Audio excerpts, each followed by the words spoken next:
everyone, it's Aisha Love, founder of Multidimensional You. In this vlog, I want to talk about why so many of us get into resistance to our soul's plan and greater purpose, especially when it involves metaphysics.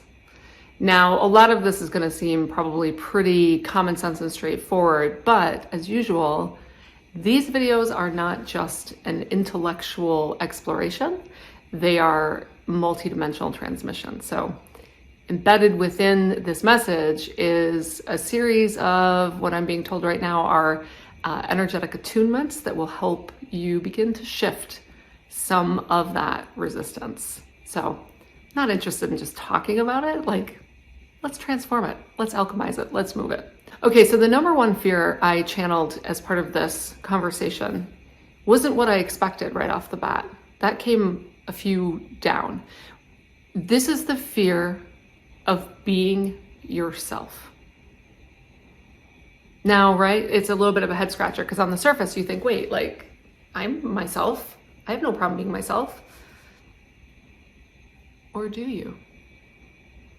Oh, right? Yeah, here comes the energy.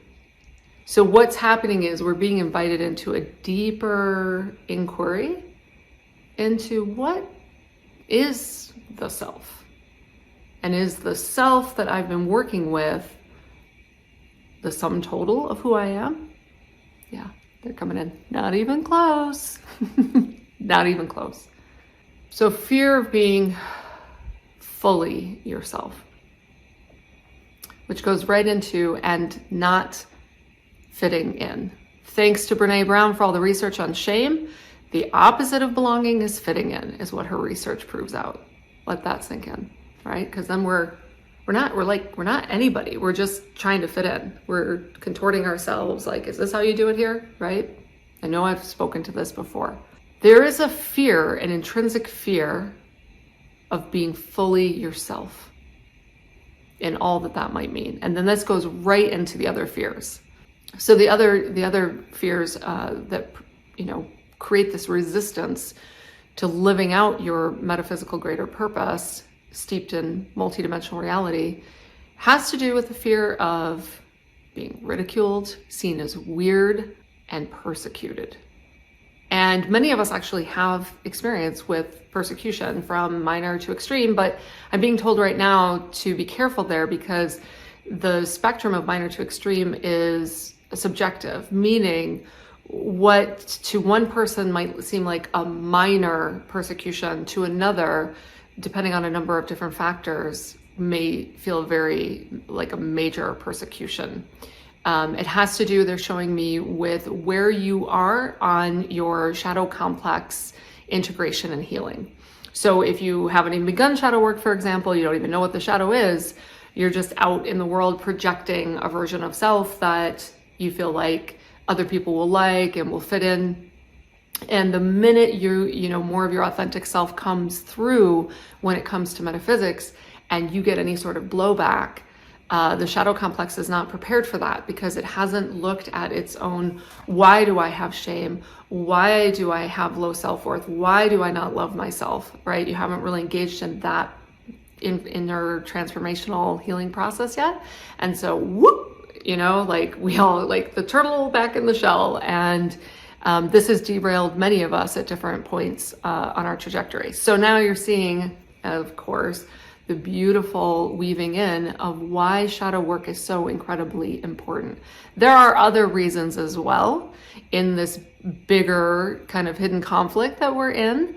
Shadow gets exploited big time. So our fears will be exploited, weaponized even, against ourselves first and foremost, and then against others, okay?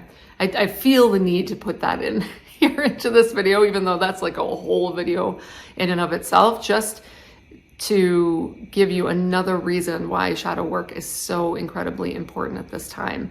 Not to mention just all the benefits of feeling free and self-liberated and not feeling like you're being perpetually triggered by things that you don't even fully understand, why that kind of intense emotion is coming up.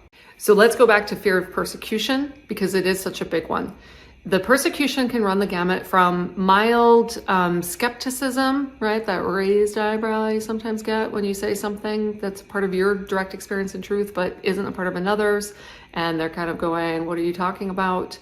To full on condescension, scorn, gaslighting, and even on the more extreme ends, very fearful kind of almost like mob mentality of you are a threat. You are a threat to me, my life, my soul, etc. And that is steeped in a lot of religious programming. The next area I was given to talk about as to why there's so much resistance to living out our metaphysically gifted soul purpose on this planet at this time is simply the fear of the unknown. I say simply, and they're like, the unknown. Psychic safety for most of humanity is born out of a sense of familiarity. And when you think about it, it's interesting, right? Because what's familiar in one family is not familiar in another. It just is what you have grown accustomed to, so you don't see it anymore, you don't think about it. It becomes the soup in which your little, alphabet noodle is floating. And you will experience the fear of the unknown when you go to do something that's outside of that comfort zone. So this is just kind of everyday part of the human experience, whether you're leaving the country on a trip for the first time, trying to speak a new language, etc. And that's why being exposed to more from a young age tends to create more neuroplasticity. And now they really want me to talk, like this is my own greater collectives coming through and a lot of the groups working to help humanity at this time make its evolutionary way forward.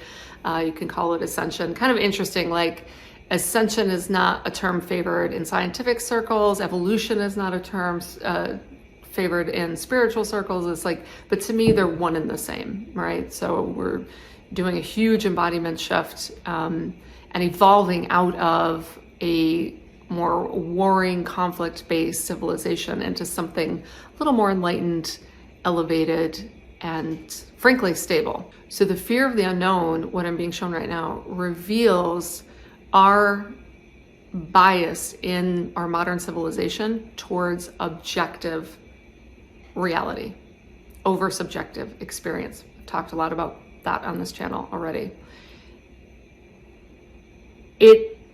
That bias creates a situation in which we do not trust ourselves and our own information, our own intuition, our own inner guidance, our own inner sourced information.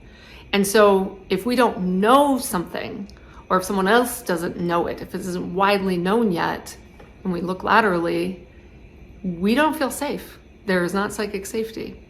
So this is the reason why pioneers in their time were not respected very much by people around them, because they weren't yet, with the hindsight of history to say, wow, look at that pioneer, look at that trailblazer, because everyone else has agreed that that's what they did. That person is still relying on the collective to say that's a trailblazer, that's a pioneer. It's okay to follow that. That is a bit of a liability, is what I'm being shown for civilization, because you can end up in a scenario where the blind are leading the blind, and it's reliant on charismatic leadership, whereas the true guru is, to quote one of my clients, gee, you are you. How beautiful is that, right? We're going to hand it back to you and say, how do you inner source this for yourself? Don't just listen to what I'm saying. Go find out for yourself. So going beyond the known objective bias into exploring the unknown subjective experience yields powerful results. So fortunately, the field of psychedelics and psychedelic exploration is cracking a lot of these doors open.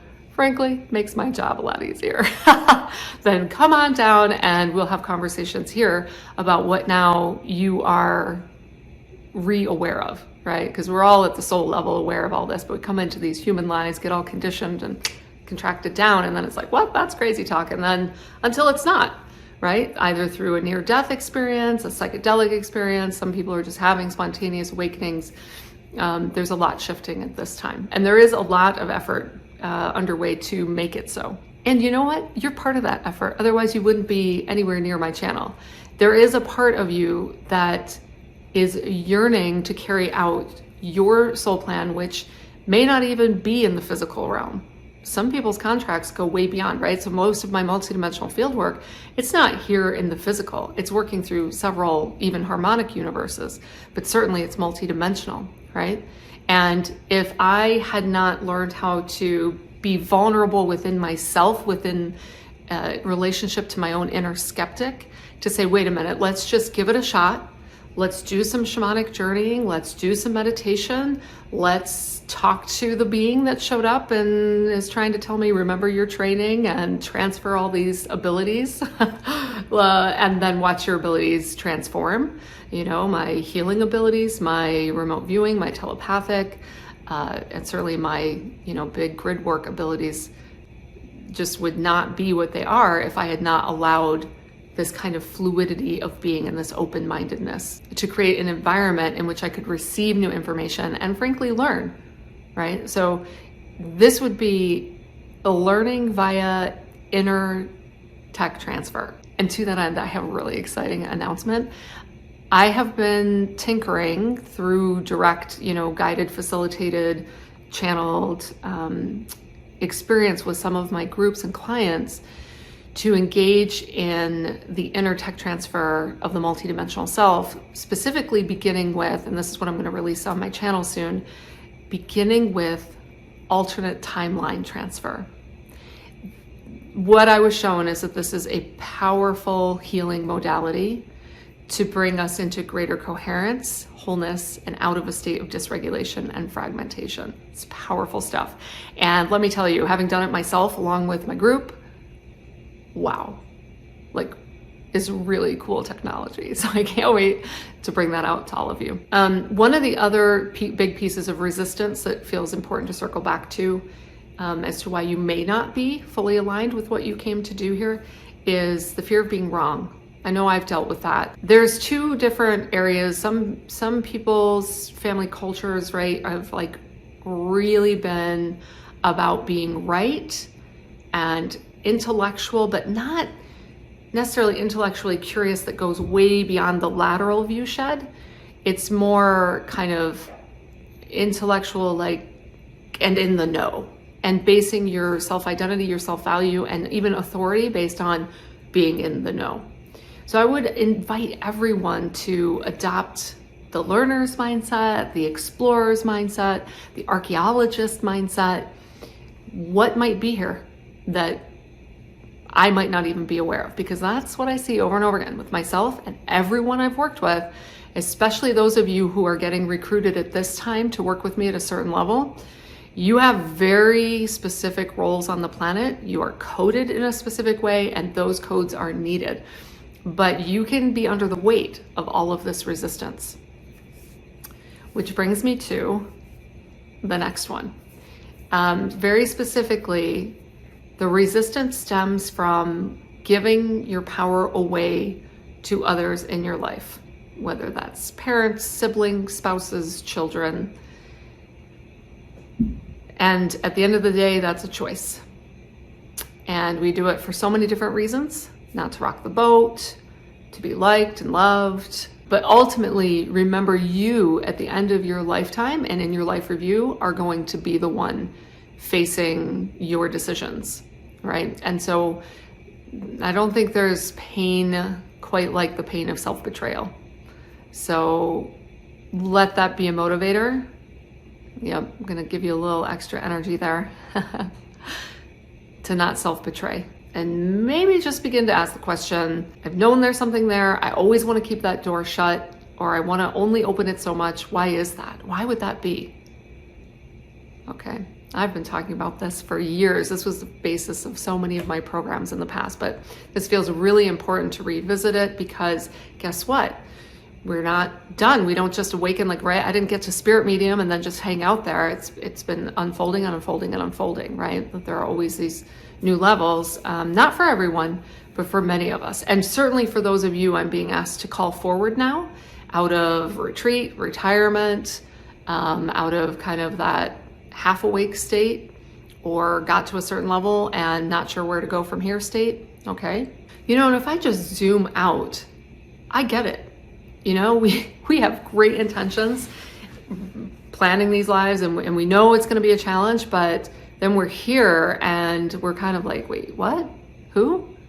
All of that, right? That you've heard me talk about for years. So that's the invitation in this vlog, is to consider what else might be waiting in here, almost like a time capsule that I have not allowed myself to bring into active service at this time because of all the reasons we've just discussed. And do I have the self-love and the courage to be fully myself here at this time, even if I don't know, and maybe especially if I don't know what that means yet? I believe in you. All right, with that, I'm really excited to announce that new video series once I've got it completed. Look for that soon. Again, we're gonna be transferring some really powerful embodiment, ways of being embodied from one of your alternate timelines, or maybe a few. We'll see how it puts itself together. So thank you so much for hanging out in this space with me. You'll see me really pushing the boundaries of a lot of this inner tech going forward. That is absolutely my mandate, and I can tell it's just full court press, and I know better than to get on the opposite side of my inner directives. That never goes well. So I look forward to innovating with you all here a lot more in 2024 and beyond. All right, sending you all so much love.